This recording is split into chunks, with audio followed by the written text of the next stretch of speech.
Hi friends, आप सबको शालू का नमस्कार। कल थोड़ा इमोशनली मैंने आपसे बात की क्योंकि लाइफ में मैं बहुत पॉजिटिव रही हूँ, लेकिन हालात के साथ साथ मेरी तबीयत दिन पे दिन खराब ही होती चली गई। अपने लिए मैं वक्त ही नहीं दे पा रही थी। तो जिस दिन जब तक आपकी हेल्थ अच्छी है, शरीर अच्छा है, तो सब ठीक है। पति के लिए पत्नी चाहिए, बच्चों के लिए माँ चाहिए, और घर में काम करने के लिए भी हमें अपना हेल्थ अच्छा रखना चाहिए। मेहमान आते हैं उनके लिए भी, और भी बहुत कुछ चीज़ें हैं जिसमें हम डिपेंड रहते हैं। जिस दिन एक दिन आप हॉस्पिटल में जाके देखिए तो आपको पता चलेगा कि लोग कितने कितने रोगों से परेशान हो रहे हैं और उनकी हालत क्या होती है। एक दिन, सिर्फ एक दिन हॉस्पिटल का चक्कर काट के आप आ जाइए, तो हेल्थ हमारे लिए कितना इम्पोर्टेंट है। और वो ऐसे लोगों का देख के पता नहीं चलता। जब हम अपने आप में सफर करते रहते हैं तो एक एक दिन, एक एक घंटा, एक एक मिनट, एक एक सेकंड आपके लिए मुश्किल हो जाता है। हेल्थ अच्छा है तो सब अच्छा है।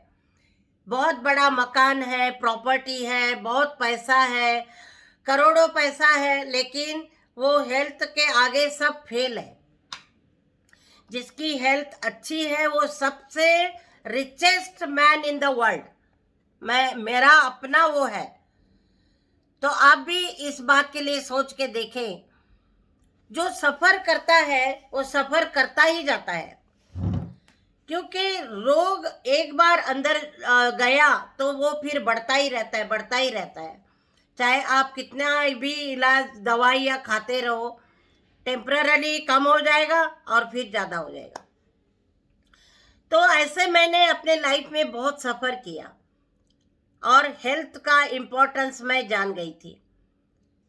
एक दो घटनाएं और बताऊंगी। मेरी जब हेल्थ बहुत ख़राब थी तो हमारी अनीता जो बेबी है वो डिलीवरी के लिए मेरे पास आई थी। तो मम्मी ने ही डिलीवरी करनी होती है, तो वो अनीता वहाँ आ गई थी मेरे पास। और उस समय फिर मुझे अस्थमा का अटैक हो गया था। तो हालत बहुत ख़राब, और नॉन स्टॉप मेरी खांसी बंद ही नहीं हो रही थी, नॉन स्टॉप। इतना मेरा मतलब प्रॉब्लम हो गई, और मेरी आवाज़ बंद हो गई। मुझे बात करना ही नहीं आ रहा था, गले से आवाज़ नहीं निकल रही थी। तो फिर मेरे को मना कर दिया कि भाई तुम कुछ मत करो, लेट जाओ थोड़े दिन। कुछ भी चाहिए तो ऐसे दीवार पे या किसी चीज ताली बजा के मैं किसी को बुलाती थी। देखिए कितनी भयंकर प्रॉब्लम हो गई थी। आवाज बंद होके मुझे किसी को बुलाने में भी नहीं हो रहा था। तो फिर इतनी ज़्यादा प्रॉब्लम हो गई, मैं रोती रही, रोती रही, रोती रही, और बहुत रो रो के मेरे को डिप्रेशन होने लग गया।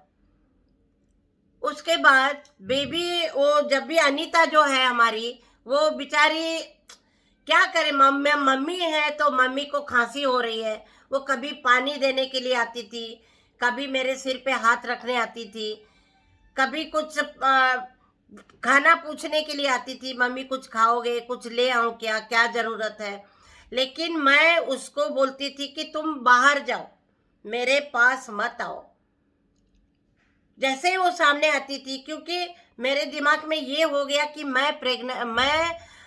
मेरे को इतने ज़्यादा खांसी है, और वो मेरा काम करेगी, मेरे सामने आएगी, तो मेरी खांसी उसको ना लग जाए। तो इतना मतलब बहुत ज़्यादा मैं उसको डांटती रहती थी उन दिनों में, तुम मेरे पास मत आओ, मेरे सामने मत आओ। फिर बेचारी वो चली जाती थी। क्या मतलब अभी मैं बता रही हूँ, लेकिन उस समय मेरी हालत बहुत खराब थी। और भी बहुत कुछ मैंने टॉलरेट किया। एक बार अनीता चली गई, कुछ दिन बाद हमारी सोनिया प्रेग्नेंट रही। 2000 में शादी हो गई थी उसकी, और 2003 या 4 में ऐसे वो प्रेग्नेंट थी।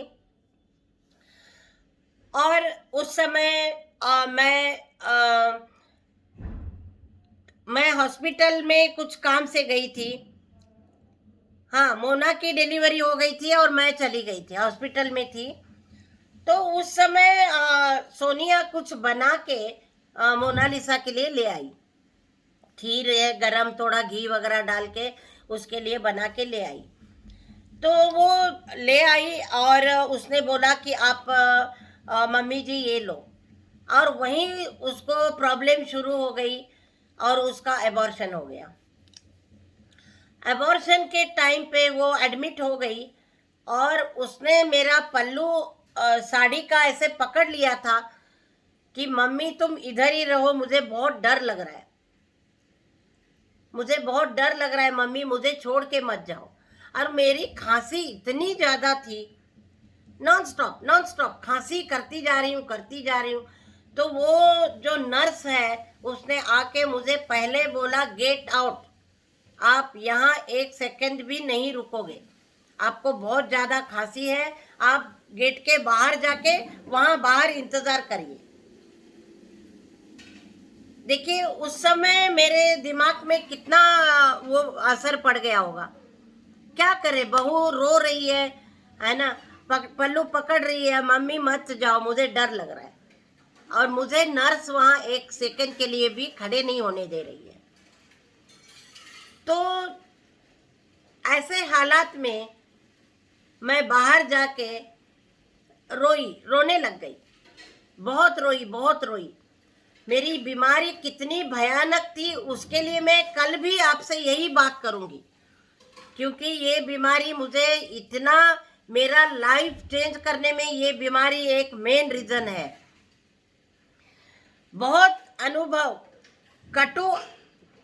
कड़वा अनुभव मुझे मिला है इसमें, बिटर एक्सपीरियंस। और फिर मैं बाहर जाके रोती रही, बहुत रोई, लेकिन कुछ चारा नहीं था। खांसी मेरी बंद नहीं हो रही थी। फिर मैं वहाँ से घर चली गई, फिर घर से वापस आई, तब तक उसका सारा काम हो गया था। और फिर सोनिया को बेड पे लिटा दिया। जितना मेरे से हो सकता था उतना मैं कर ही रही थी। उसके बाद मेरी हालत बढ़ती गई।